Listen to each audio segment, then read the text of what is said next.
My video for November 4th, 2017 is entitled The Challenge of an Evil Agenda. I belong to a group that has an open discussion on the first Friday of each month.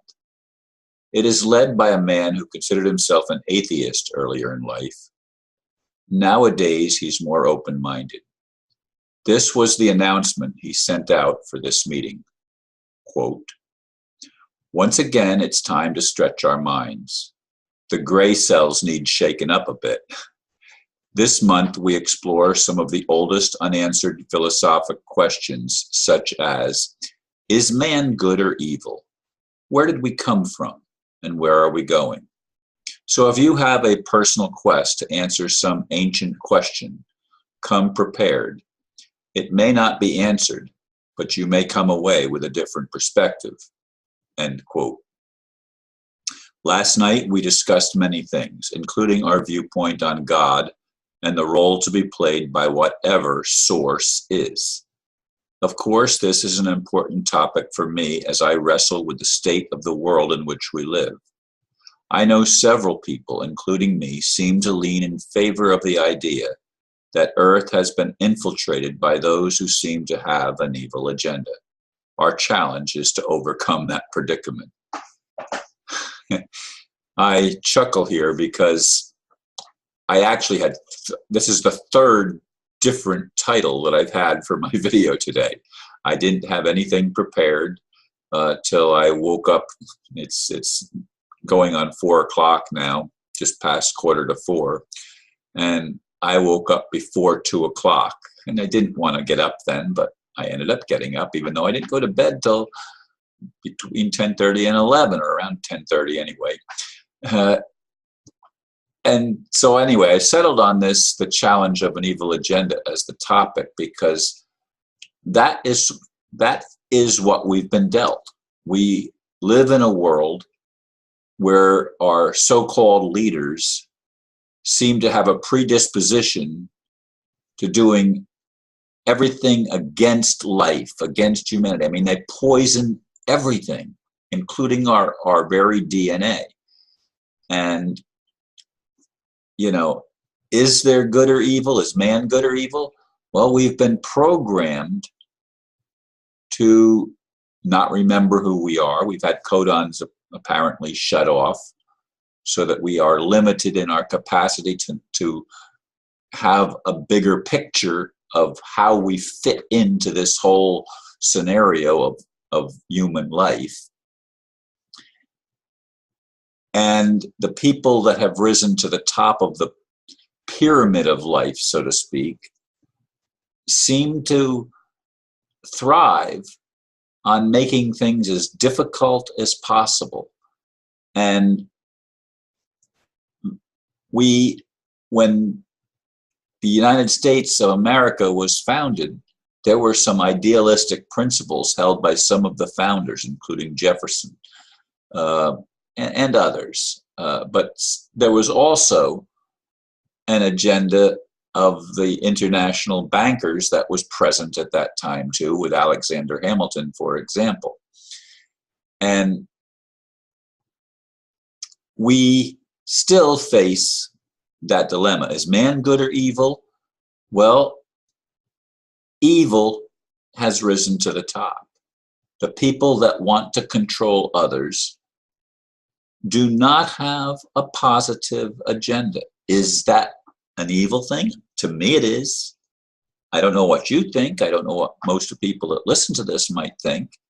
But to me, it's an evil agenda when the leaders take away human rights, when they tell us that that there's things that we can't talk about. There's taboo subjects that we're not allowed to bring up. For example, the whole idea of anti-Semitism, when the people that claim to be Semitic aren't. They have no history, no root in the area where the Semites have come from. The Palestinians are more Semitic than most of the people who claim to be Jews, and yet it's the Jews, or the cabal, that says anti-Semitism. They are the ones that yell this the loudest, but they are not themselves Semites, though they claim to be. There's been people that have actually studied the genetics and said, no, there's no way. There's no way genetically that they come from that part of the world that we consider today Palestine, Israel, and that whole region of southwestern Asia. So, folks, we have to deal with this predicament that we're in, and it does boil down, as I see it, to how did we get here? You know, where did we come from? Where are we going? These are good questions to consider for everybody, regardless of where you are. How you answer them will, I imagine, determine to a large degree what you're going to experience. Not that you're creating your own reality, but we do flavor and influence our perception of things by what belief systems we hold on to. And if we believe that nothing matters, well, then we can do whatever we want and in our own minds be okay about that. I could never do that. I have a very strong conscience, and I believe that my limitation is that I'm not allowed to violate the free will of somebody else. But obviously, those that lead the world as political leaders in the world don't have any qualms about overriding someone else's free will. No qualms at all.